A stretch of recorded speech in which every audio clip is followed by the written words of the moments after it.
Imagina se você recebesse um chamado para seguir alguém muito importante, mas que seria preso, castigado, teria naufrágio e só teria problemas.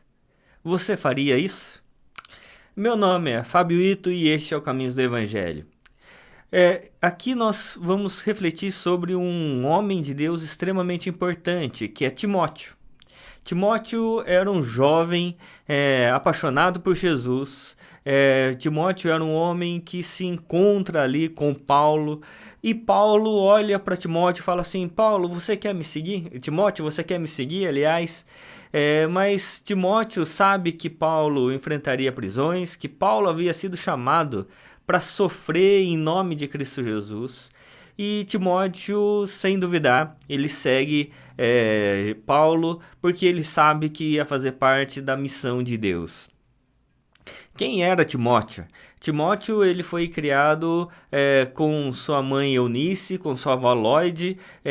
Timóteo tinha um pai grego e a mãe judia, convertida ao Senhor. Isso está relatado ali em Atos capítulo 16. E era um jovem muito querido por toda a comunidade, por todos os lugares. Ele era muito querido e tinha um bom testemunho. Então Paulo olha para Timóteo e fala assim: olha, vem, me segue, porque eu preciso de ajuda na missão. E Timóteo começa a seguir Paulo. Paulo, no capítulo 16, ele vai percorrer a segunda viagem missionária. Ele vai passar ali por Filipos, ele vai passar por Atenas, ele vai passar por Bereia, por Corinto, e cada lugar que ele vai, Paulo vai enfrentar dificuldade. Por exemplo, em Filipos, ele vai ser preso, ele vai ser açoitado, depois ele vai ser liberto, passa por Anfípolis, Apolônia, chega a Tessalônica. Tessalônica ele começa a pregar, começa a ter dificuldade também, as pessoas começam a persegui-lo, e ele tem que fugir, daí ele vai para Bereia, que passa dificuldade também, e aí ele tem que ir para Atenas. Atenas ele vai pregar o evangelho, o pessoal vai chamar ele de tagarela, ele sai de lá e vai para Corinto. Então em cada lugar ele estava passando dificuldades. E Timóteo, ele segue Paulo não porque ele ia ter fama, porque ele ia ter conforto, porque ele ia ter isso, ter aquilo. Ele segue Paulo exatamente porque sabe que era o chamado de Deus para a vida dele. Isso é extremamente importante. O que nos motiva a fazer alguma coisa é o benefício ou o sacrifício. Há duas maneiras da gente viver a fé. Uma é que muitas vezes as pessoas erram achando que é uma fé, mas é só uma crença. Porque as pessoas acham que ir à fé, à igreja, a Cristo, para ter somente benefício, isso é fé. Não é fé, isso é crença. A perspectiva de que você vai se aproximar de Deus para que no futuro você alcance algum benefício, isso é uma crença de que é baseada numa expectativa de que o futuro vai ser melhor do que o presente. Isso não é fé. Fé é a certeza das coisas que não se veem. Então você não vai a Deus para ser abençoado, você vai a Deus para que Deus abra os seus olhos e você veja o quão abençoado você já é. Por isso que muitas pessoas acham que ter fé é você conseguir algo que você deseja no seu coração. Não é, isso não passa de uma crença. É por isso que às vezes as pessoas pensam que estão servindo a Deus, mas não estão. Porque servir a Deus não é por meio daquilo que você quer, é por meio do sacrifício e não do benefício. Timóteo, ele agora passa a ter uma vida de sacrifício.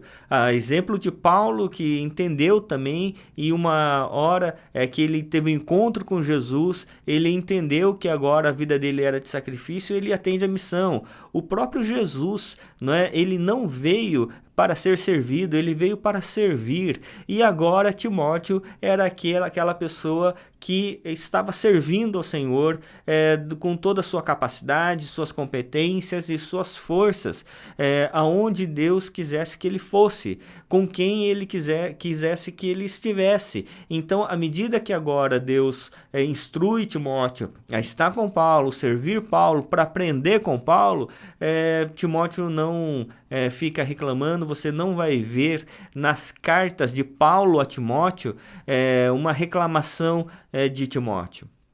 Muito ao contrário, Paulo vai animá-lo, vai encorajá-lo, né? Paulo vai enviá-lo para ser pastor na igreja de Éfeso, uma igreja extremamente difícil. E por que era uma igreja difícil? Porque Éfeso era uma cidade altamente pagã, era Éfeso de Diana, né? Então era uma cidade altamente pagã, altamente religiosa. E quem havia sido pastor em Éfeso? Nada mais, nada menos do que Paulo, né? Paulo foi pastor lá em Éfeso por 3 anos. Ele constituiu, plantou a igreja de Éfeso por meio da escola de Tirano. Ele foi à sinagoga, não foi recebido, e aí ele na escola de Tirano, ele começou a pregar lá por 3 anos, e a Bíblia Sagrada vai dizer que todas as pessoas da Ásia conheceram Cristo Jesus por meio dessa escola, que era uma escola extremamente famosa. E Paulo ali constitui a igreja de Éfeso. Depois vai o evangelista João ser pastor ali da igreja de Éfeso. E para suceder Paulo e João, quem que Paulo manda? Timóteo. Você imagina a responsabilidade que era isso. É por isso que Paulo vai escrever na carta a Timóteo, fala assim, olha, ninguém despreze a sua mocidade, mas sê padrão dos fiéis na pureza, na fé e no amor, né? Porque era importante para Timóteo saber que ele agora precisava ter essa perspectiva de que ele estava com uma vida de sacrifício. Ele não estava lá na sua capacidade, mas na capacitação do Senhor. Mas ele precisava ter um referencial. Então, na segunda carta de Timóteo, no capítulo 3, verso 16 e 17, Paulo vai escrever assim, que toda a escritura é inspirada por Deus, útil para o ensino, para a repreensão, para a correção e para a educação na justiça, a fim de que o homem de Deus seja perfeito e perfeitamente habilitado para toda boa obra. O mais importante para Timóteo era estar firmado na Escritura Sagrada, era dar testemunho na fé, na pureza, em todas as coisas.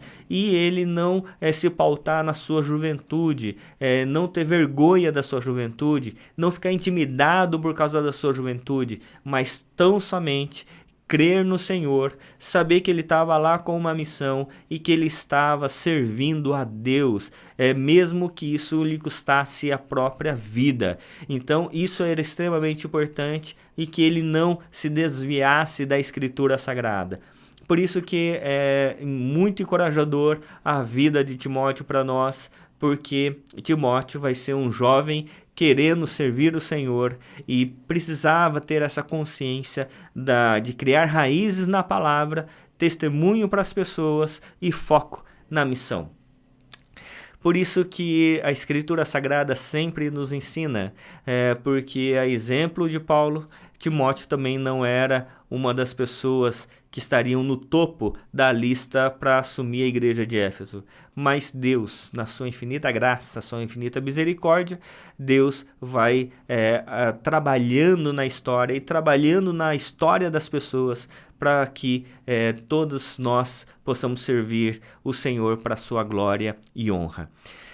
Tá bom, meu irmão? Que você também sirva não para querer benefício, mas para ser um sacrifício à missão de Deus. Que Deus assim o abençoe. Em nome de Jesus. Amém.